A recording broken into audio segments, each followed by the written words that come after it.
निपाणी शहरातील घरकुल योजनेच्या कामांना आता वेग आला असून आत्तापर्यंत सुमारे 600 घरे पूर्णपणे तयार झाली आहेत. उर्वरित घरांचे कामही अंतिम टप्प्यात असून लवकरच लाभार्थ्यांना घरांचा ताबा देण्यात येणार असल्याची माहिती आमदार शशिकला जोल्ले यांनी दिली. निपाणी नगरपालिकेच्या घरकुल योजनेतील लाभार्थ्यांच्या बैठकीत त्या बोलत होते. यावेळी बीडीसीसी बँकेचे अध्यक्ष माजी खासदार अण्णासाहेब जोल्ले, आयुक्त गणपती पाटील यांच्यासह विविध मान्यवर उपस्थित होते. आमदार जोल्ले म्हणाल्या की 2012 पासून 2026 पर्यंत निपाणी शहराचा सर्वांगीण विकास करण्यासाठी विविध कामे हाती घेण्यात आली आहेत. शहरातील रस्ते, पाणीपुरवठा, गटारी व वीज यांसारख्या मूलभूत सुविधांसह घरकुल योजनेलाही प्राधान्य देण्यात आले आहे. पंतप्रधान नरेंद्र मोदी यांनी महिलांच्या सन्मानासाठी स्वच्छता आणि शौचालयासारख्या योजना राबविल्या. त्याचबरोबर निपाणी मतदारसंघातील सुमारे 8,000 महिलांना गॅस कनेक्शन देण्यात आले असून अनेक योजनांचा लाभ सामान्य नागरिकांपर्यंत पोहोचवण्यात येत आहे. निपाणी येथे घरकुल योजनेअंतर्गत 1812 घरे उभारण्याचे नियोजन असून त्यापैकी 600 घरे पूर्ण झाली आहेत. पुढील काही महिन्यात उर्वरित घरे पूर्ण करून 432 लाभार्थ्यांना घरांचा ताबा देण्यात येणार आहे. घरांचे वाटप लॉटरी पद्धतीने पारदर्शकपणे करण्यात येणार असल्याचेही त्यांनी स्पष्ट केले. घरकुल योजनेबरोबरच महिलांसाठी लघु उद्योग निर्मिती करून त्यांना रोजगार उपलब्ध करून देण्याचा प्रयत्न सुरू असल्याचेही आमदार जोल्ले यांनी सांगितले. घरकुल आहे आता 1812 घरकुलमध्ये अजूनही चिंता करू नका. अजून नवीन कुणाला पाहिजे झालं तर पण अर्ज घाला. आम्हाला अजून घर शिल्लक राहतात.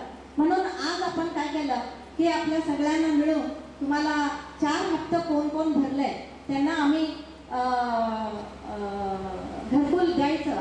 म्हणून आता आमच्याकडं 700 घरकुल आता रेडी आहे. सगळं 600 घरकुल रेडी आहेत. त्याच्यामध्ये 4 हप्ते भरलेले 532 लोक आहेत. 4 हप्ते तुम्ही भरलाय कंप्लीट 532 लोक आहेत. त्याच पद्धतीनं त्याच्यामध्ये अजूनही आता तुम्हाला हे मीटिंग आहे म्हटल्याबरोबर अजूनही कोण 3 हप्ते भरले त्यांनी 4था हप्ता भरायला आता तयार झाले आणि कोण 2 हप्ता भरले त्यांनी 3रा हप्ता भरायला सुरू केले. म्हणून आम्ही एक विचार केला पहिल्यांदा कोण 4 हप्ते भरलेत सगळ्यांचं क्लिअर आहे त्यांना हे घरकुल पहिल्यांदा आपण द्यायचं आणि नंतर 3 हप्ते भरले. आता कमिशनर सांगत होते की वहिनी हे मीटिंग सुरू केला परंतु आता 4था हप्ता भरायला क्यू लागलाय. मग मला खूप आनंद झाला. बरं झालं बाबा सगळे 1800 घरं आपण देऊया आणि लागलं तर केंद्रातून आपण घरकुल आणूया म्हणून. तर त्या पद्धतीनं जे काही हे होतं 532 लोक आज तुम्ही 4 हप्ते भरलेले आहात. अजूनही 360 घरं आमच्याकडं तयार झालेले आहेत आणि त्याच पद्धतीनं तुम्हाला इकडं एक ब्लॉक आहे इकडं एक ब्लॉक आहे. परंतु तुम्हाला देताना आम्हाला ग्राउंड फ्लोर जे खालचा फ्लोर आहे तिथं थोडंसं वयस्क लोक आणि अपंग लोक त्यांना फर्स्ट प्रायोरिटी दिलं जाईल आणि त्याच्यानंतर पहिला फ्लोर आणि सेकंड फ्लोर होईल.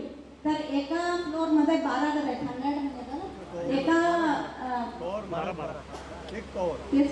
एका ब्लॉकमध्ये 12 घर आहेत. 12 घरं असे तुम्हाला सगळं रेडी आहेत आता 700 घरं.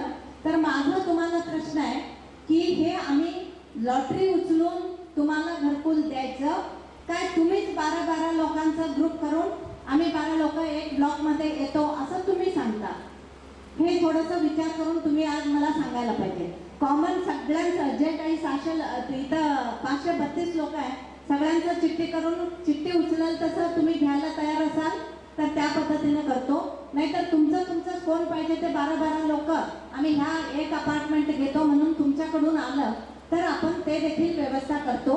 परंतु त्या 12 लोकांच्या ग्रुपमध्ये चिठ्ठी उचललं जाईल.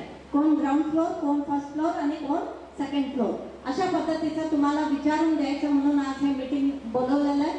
आणि तुम्ही कसा निर्णय घेता ते तुम्हाला सोडलेलं आहे. आज तुम्ही सांगितलं तर त्या पद्धतीनं आमचे अधिकारी कमिशनर ते व्यवस्था करतील आणि नक्कीच लवकरात लवकर ह्याचं हक्कपत्र आम्ही तुम्हाला वितरण करू आणि या नवीन वर्षाच्या मुहूर्तावरती तुम्ही तुमच्या हक्काचा नवीन घरामध्ये तुमचा प्रवास आणि तुम्ही सुरू करू शकताय हे मी तुम्हाला भरोसा देतो.